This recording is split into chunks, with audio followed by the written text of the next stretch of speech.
Hello everyone and welcome back to Fournilwrittenalloverit, and a massive thank you for 7,000 subscribers. The road to 8,000 begins now. Be great if you could join us on the journey. If you aren't already subscribed, please make sure you do so. The 4-0 family is continually growing and we're always welcome to new members on the channel. International break is still with us, so there's no Tuesday night fixture for the second week in a row. Mental to think that before the last couple of weeks we had 11 back-to-back Tuesday night fixtures. With this in mind, and to provide you with your midweek 4-0 fix, here we go with why Danny Cowley is the man to take us into the Championship next season. With a good wind, that is, with a good wind. Spring has sprung, the summer is on its way, the weather outside is perfect, and positivity is at an all-time high, not just from a Pompey perspective. The best news is that in less than 2 weeks from now I will have had a haircut.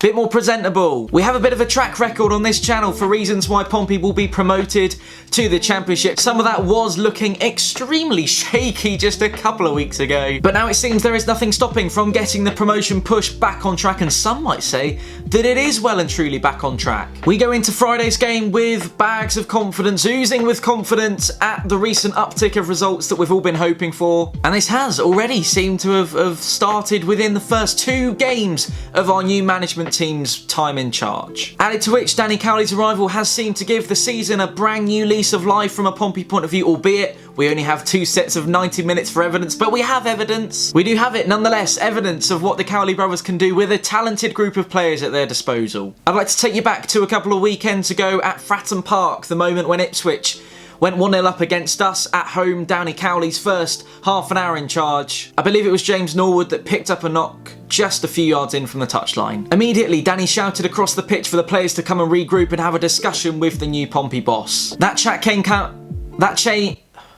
came at a critical point in the game, and we were all sat here thinking how ominous it is that Pompey went a goal behind at this point in the game before against Peter, where we ended up going on to lose that one. And many Pompey fans feared that a rinse and repeat pattern of what happened on that Tuesday night game was laid out in front of us. Had Danny Cowley not been in charge, I believe that might have still been the case. Whatever Danny and his brother Nicky said to the players at that moment meant that we went on to go and equalise, and then, of course, went on to win a game in just under 2 months of asking. Not bad for literally your second day in charge of the football club. Then again this weekend, although the majority of Pompey fans will have been hiding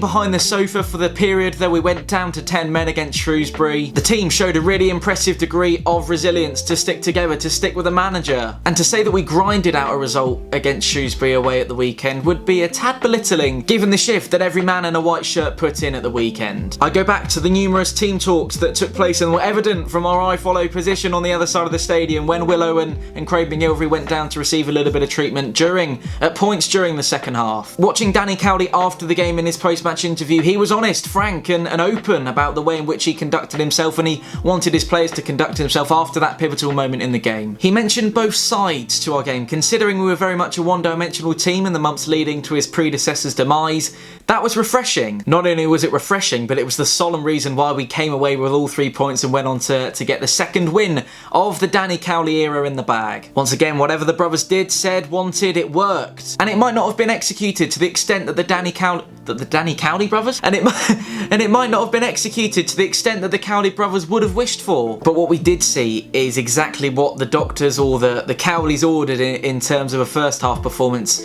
particularly in the way we conducted ourselves, put on the performance that they wanted us to give in an attacking sense particularly. And it was, as Pompey fans have been longing for around the globe, as much as they have a haircut, fast-paced, attacking, exciting football. I don't feel like I'm getting ahead of myself by saying that what I've just mentioned, twinned with the kind run of games that Pompey have before them, we play 6 of the bottom 7 sides in this division before our season ends, it might just do it. Auto's perhaps a tad ambitious, not for some of us. A solid playoff spot, definitely feasible. And only time will tell. We will have to wait and see and sit back, relax and enjoy the Cowley era. But what is evident is the positivity that has been injected like a COVID-19 vaccine in the arms of Pompey fans up and down the country and across the world. As you can see next to me, I put out on Instagram to see if people trying to sort of get a feel of where Pompey fans sat at this moment, and as you can see, overwhelmingly people are positive, which I don't blame them to be for a promotion spot in any sense for Pompey this season. Danny Cowley's words a couple of weeks ago were, "We're Portsmouth Football Club. Every time we step out onto the pitch,